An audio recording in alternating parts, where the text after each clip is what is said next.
সে আমাকে দেহ ব্যবসা করতে বলেছে। সে ব্ল্যাকমেইল, অনেক বিভিন্ন ধরনের পুরুষের নাম্বার দিতে চাই। আমি নিইনি, তাদের সাথে আমি কথা বলিনি, ব্ল্যাকমেইল করার কাজ করিনি। এই কারণে সে আমাকে আজকে ডিভোর্স দিয়ে দিয়ে ডাক্তার দেখাতে গিয়ে পরিচয়। সেই পরিচয়ের সম্পর্ক ধরে মোবাইলে কথা বলতে বলতে তাদের মধ্যে গড়িয়ে যায় প্রেমের সম্পর্ক।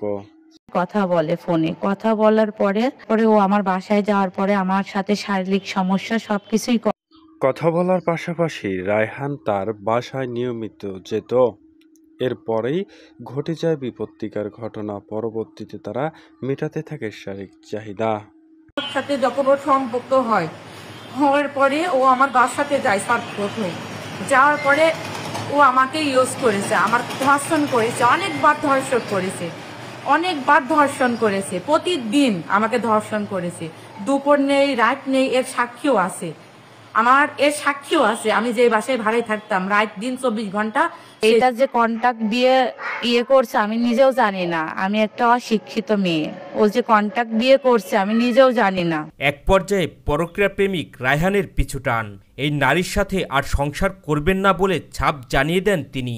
এমনকি তাকে হুমকি দামকি দিচ্ছেন বলেও অভিযোগ করেন এই নারী। সে যে আমাকে খারাপ কাজে লিপ্ত হতে বলছে, এটা হচ্ছে না বলে সে আমাকে ডিভোর্স দিয়ে দিচ্ছে। এটাই তো, আমি যদি আজ খারাপ হতাম তাহলে সে আমাকে রাখতো, অবশ্যই রাখতো, আমার কামাই খেতে পারতো। আমার অনেকবার ধর্ষণ করেছে। আমার এটা সবাই জানে, আমি যেই পাড়াতে ছিলাম সেই পাড়ার সবাই জানে সে আমাকে ব্যক্ত করেছে। বাড়িওয়ালা বন্ধু দেখেছে, আমি তাকে বলেছি এটা আমার ভাই, আমাদের ক্লিনিকই চাকরি করে, আমার মামা ক্লিনিকে চাকরি করে। আমি এটাও বলি, যখন দেহ ব্যবসা করতে বলেছে, ব্ল্যাকমেলের কাজ করতে বলেছে, আমি যখন রাজি হইনি তখন আমার ডিভোর্স দিয়েছে। সে গোপন কথা, সে আমাকে রাত দিন 24 ঘন্টা মনে করেন যে বাসায় যাবে তখনই আমাকে ব্যবহার করবে।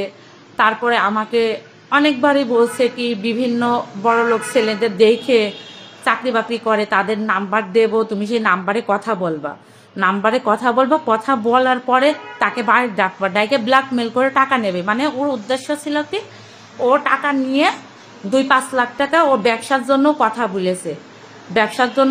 বলেছে।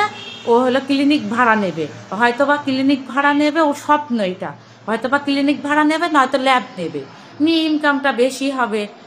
এই কারণে ও আমাকে হলো ব্যবহার করতে চেয়েছে, কিন্তু আমি তার কথায় রাজি হইনি বলে আজকে আমাকে ডিভোর্স দিয়ে দিয়েছে। আমি নিজে বাসায় ওয়াইফ আছে, আমি জানি না, বলেছে চাঁদনি তুমি আমার বাসায় এখন বইও না, আমরা একটা ল্যাব নিয়ে নিই, তোমার ইনকামের টাকা দিয়ে আমার ইনকামের টাকা দিয়ে একটা ল্যাব নিয়ে নিই, নেওয়ার পরে যখন আমি উঠে দাঁড়াবো, নিজের পায়ে নিচে দাঁড়াবো, তখন বাসায় জানলো সমস্যা। শান্ত, মামা ছিল সুমন, ওর এক মামি ছিল, 3জন মিলে আমাকে হীরা কাজীর কাছে নিয়ে গিয়ে বিয়ে দিয়েছে। বিয়ে দেওয়ার পরে আপনার হচ্ছে 2 লক্ষ টাকা কাবিন করেছিল। কাবিন করার পরে আমার সাথে ও হচ্ছে ঝামেলা মনে করছিল বিভিন্ন বিষয় নিয়ে, যে আমার বাজার দেয় না, এ দেয় না, ও দেয় না। ঈদের পরে দিন আমার এলাকায় গিয়েছিল, আমার এলাকায় ডিভোর্স দিয়ে দিয়েছি। আর ও যেসব কথা বলছে এগুলো মিথ্যে এবং বানোয়ার।